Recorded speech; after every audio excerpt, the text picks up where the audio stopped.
باز مادرم باز مادر بدینم زدم و چشمو میفهمی بدینم زد. نفهمیدم برای چی به شوهرم رحمت؟ چه خیلی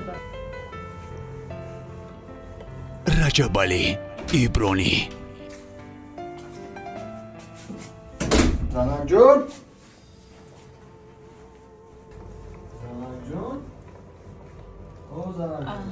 السلام مردک آمدین؟ بله اومدم. سلامتیت خوبه همت اینجا؟ ای سرگردونی ها مونده کو؟ سلامت باشین. بیاید مردک من تیار شدم شما یگان لباسی نستن و پوشین بعد تماشا میرویم. خدایا با چی خیلی فهمونم. زنم جون دوستی گفت امروز رفتن نمیتونیم. برای چی؟ آخه شما گفتین آخری ماه میرویم شما امروز باید معاش گیرین گفتین معاش میگیرم. بله معاش میگرفتم زنم. نیکی یک مشکلی شد. مادر کم ترک وضع سلامتیش بد شد. برای لیچینی کردن برای دارو خریدن پول لازم شد. دیگه علاج نداشتم. معاش گرفتگی من مادر در بودم. خب خیر خداوند روزی باشه سلامتیمون باشه. ماهای آینده یا هفته‌های آینده انشالله که حتما به تماشا و سیر گشت میریم. باز مادرم باز مادر بدینم زدم و چشمو میفهمی بدینم زد. تمام زندگی شما برای اوچتون همین یک سومیایی برای اوچتون اما اوچتون بغیر شما دیگه بچه ندارد همه ناز و نوزش در خود ما میکنن. اوچه طاقتم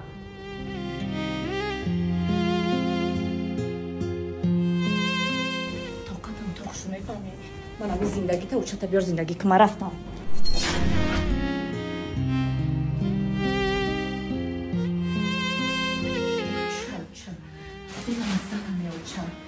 اوچت زندگی کردن گیرم اوچت بیاره اما قشلاق همین اوچت زندگی کنه اینجا طاقت هم نمانده است.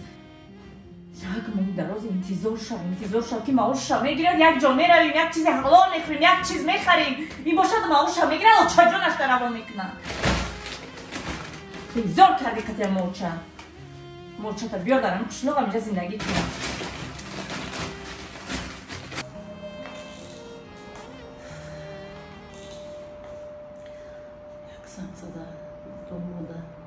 رحمت بیایم خدا با شکر که همین دامادم بوده این کاری ما بود شدگانی هیچ کار میکردیم این پولی جراحی دادنم آسان نیست برکه وکی.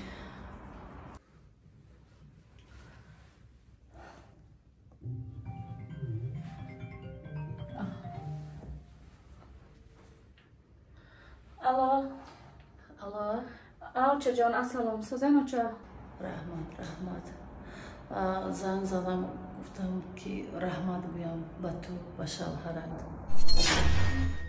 نفهمیدم برای چی به شوهرم رحمت؟ چخیل برای چی اوخی برای پولی جراحی اکت دادنش اوخی اگر شوهرت نمی بود نمیدونم ما چی کار میکردیم. رحمت برای شوهرت که پولی جراحی داد برادرت جراحی کردیم. از چند نفر پرسیدم من پولی افتان نتوانستم. یک بار دیگر از نام من رحمت گو دختر جان. تونی اگر بعد بیا خبر گیر اکتا. معنیش چه؟ باز مادر بدینم زدم و چشمو میفهمی بدینم زد. تمام زندگی شما برای اوچتون همین یک سومیایی برای اوچتون.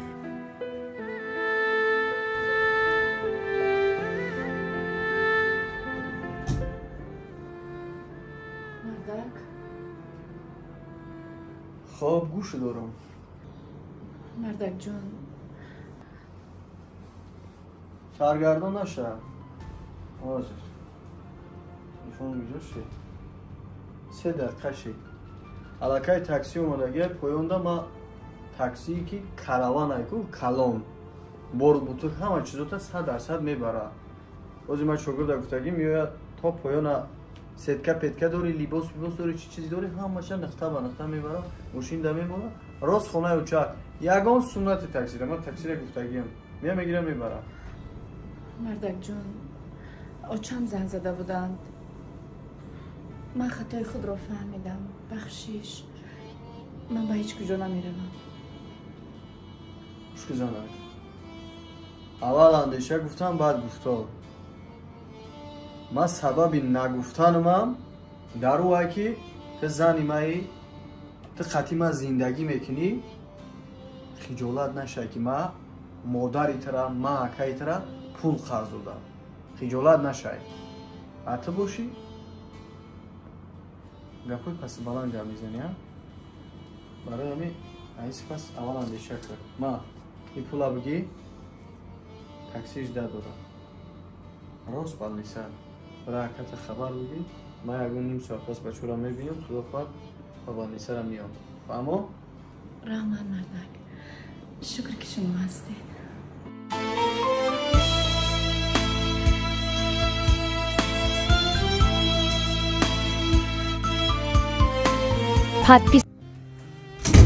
ها بچم رجبالی ها رفت کلل اوزی رفت زنان.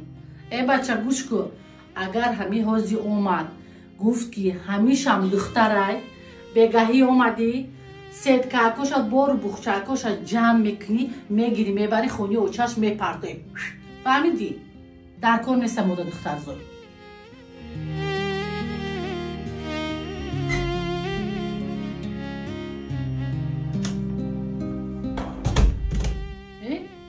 اومدی؟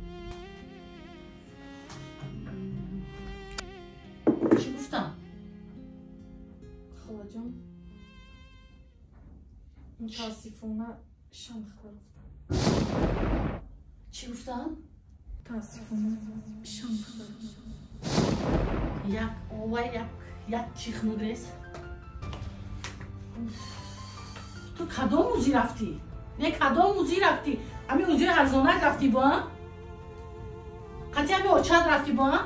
این اوچه تو دایما همه جوای ارزانک میبره. آخه یک موزی قیمت نرفت یکی راست میگفت.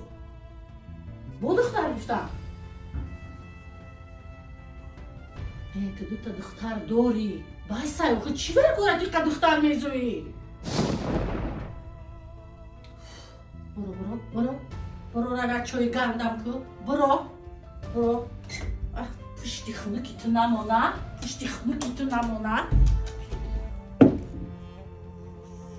همین دختر زویی چی بلو کلین شدی یک شیر بچه زویدن نمیتونی اخی این حبا کلینوی همسایه میبینم حواس میکنه هر یک شیر بچه انا سمبوسه چه باری روی بچه هاشان دو دختری قضای در رنگی خودش این چند دختر گفتن گمشه قدر دختر زویی لمجا بگه همجا بیام بچه شو اومدی شمس جان شو اومدی این کدام شمول پروندی تا خولت به خاطیرت رسید و به یک اوه که خونه کتیم که ایره دور آمده که گرنده تش نموندگی اما ساز چی؟ اما شما چه کاری اما تینجا؟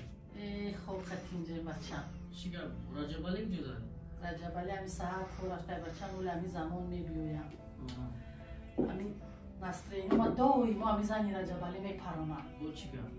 میگی کلین بیاری همی بچه یا زنتی ما یا اوه که گیر ایره دور آمدی گیر رحمان تشنگی تا شکن گیر یا خنده گیر یا شیرینه که ترشه که تلخه که دهان تا شیرین کاره تلخه کرشین چیگه پن خلا گروه نخونیم؟ دوی ما همین استرینم همین کلین میپرونه اگه حواس کردیم گفتیم بچه ما نزن که کلین دور میشیم خرسان میشه که بالا میشدی بچه همین تشویش در بلوی سر نمیشه بار میشیده این همی زنی رجبالی با رفته اوزی با گفته دختر او همین تا دختر دوره بس های اوخی او چی داره کوره دختر رسو تا چی کار میکنه هم یه بچه دیگه کنه یا دو تا بچه کنه بس های دیگه اوخی خلا جان ما یک گفت زنم خاک میفورتا گاو زد جونی خلا شما خودتون میدونید که من 3 فرزند داشتم هر 3 دختر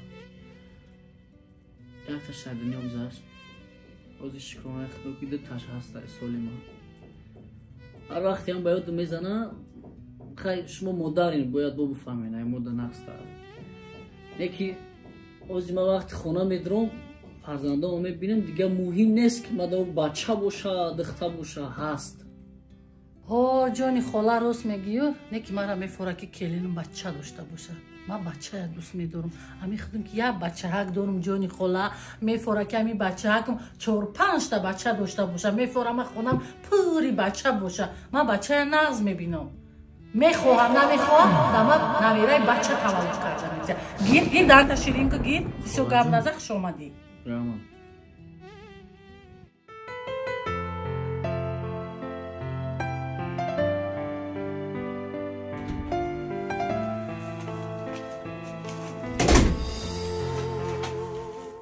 Занак?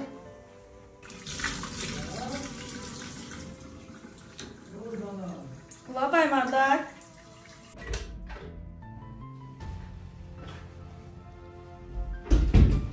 Ассалому алайкум, Занак. Ассалом.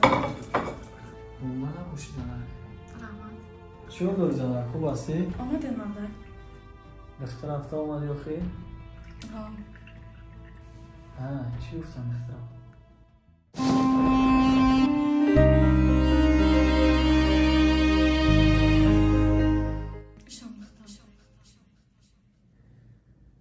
баъд Занакҷон зид мешавӣ.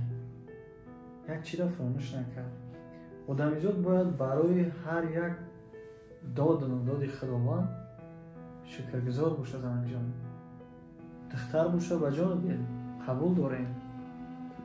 медонӣ ки беҳтарин падару модар ҳамун падару модаре ҳастае ки ду духтар се духтар ба воя мерасона, калон мекуна, тарбияи дуруст мекуна ва ба обрӯ ба шавҳар мебурад.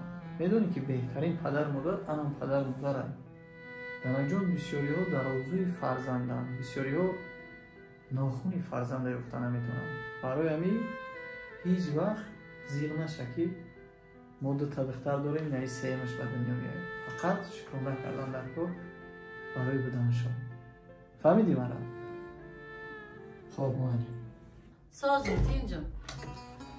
Ассалому алайкум. О, майли хай духтарам, майли хай. Салом алайкум. Сози бачам тинҷӣ? Алҳамдулилло учаҷон. хоҳартай саҳарам занг мезана, абетам занг мезана, бегаам занг мезана, ҳамиқад занг мезана ки эй модар, худованд умршона дуруз кунад. бовар ки ман ҳамин қадар гаштам, ҳазорон ёру рафиқ, ҳазорон дӯст, ҳамкором ҳастанд, қатим акаву дудар доранд, не ки ҳар рӯз мара ҳамин хоҳар апом дар як рӯз 10 бора мешава ки занг мезанад. мисол додарҷон чӣ ҳол дорӣ, акаҷон чӣ ҳол дорӣ, чӣ кам будӣ дорӣ, чӣ хизмат кунем. ҳазорон бор шукронашон барои буданашон. аллоҳи меҳрубон умршона дуруз кунад. духтаранд, не ки ранги марданд. ҳамиё ҳастанд ку ман бовар ку оча фикр мекунем ки дар барам 5-6 та бародар дорам. бидани ҳамиё ман бигем ҳис намекунам ки ман бародар надорам, ман ака дудар надорам. як бача бидан ман ҳис намекунам. барое ки ҳар лаҳза, ҳар минут аҳволи ман бохабар мешаванд. раҷабалӣ бачам саҳар изанта мегирӣ, ман намедонам. ягом духтури ҳалол мебарӣ, ягом узии ҳалол мебарӣ, ягом ҷо мебарӣ ки хабар мебиёрӣ ки занат бача мекунад. фаҳмидӣ? агар ягом узии ҳалол бурдӣ, ягом ҷои созам бурдӣ ки духтар гуфт, мебиёрӣ хона, сеткаҳоша мегирӣ, либосоша мегирӣ, мебарӣ дар хони падараш мепартоӣ, мебиёӣ. мада келини духтарзой дар кор неста, мада бача зоидатия. фаҳмидӣ? очаҷон, илтимос очаҷон, ношукрӣ накунед. духтарам яке аз неъматҳои худованде бошад. мо бояд ҳамеша шукргузор бошем очаҷон ки аввалин дараҷа фарзандои солим дорем. модар духтарам бошанд, ҳазорон бор шукронаи парвардигор ки солиманд. одамо очаҷон 10 сол, 20 сол, 50 сол фарзандои инвалида нигоҳу бин мекунанд, ба тамоми нозукиҳо тарбия мекунанд, ғаму дарди ҳамвора мекашанд. не ки ношукрӣ намекунанд. очаҷон бё бас кунед ҳамин корора. чӣ дар корай? чӣ хеле ки хитон медонӣ, на як моҳ зиёд мешавад. ягон ҷода ягон балниса намонд, ягон узӣ намонд, ягон ҷо ташхис намонд. очаҷон охир очаҷон ӯ чизеро ки худованд мехоҳад, ӯ чизеро ки худованд халқ кардан мехоҳад. очаҷон агар мо تمامی تجهیزات های روی دنیا را پیش را جمع کنیم بیاریم، اگر تمامی پروفسورهای روی دنیا را جمع کنیم بیاریم اوچه جان، او چیزی را که خداوند خودش میخواه و خداوند خودش خلق کردن میخواه اوچه جانی ما، او چیز دیگر نمیشه اوچه جان، او چیز ایواز نمیشه اوچه جان. ای را فراموش نکنین. هر چی که خداوند خودش میخواه خواه ناخواه همون میشه اوچه جان، همون.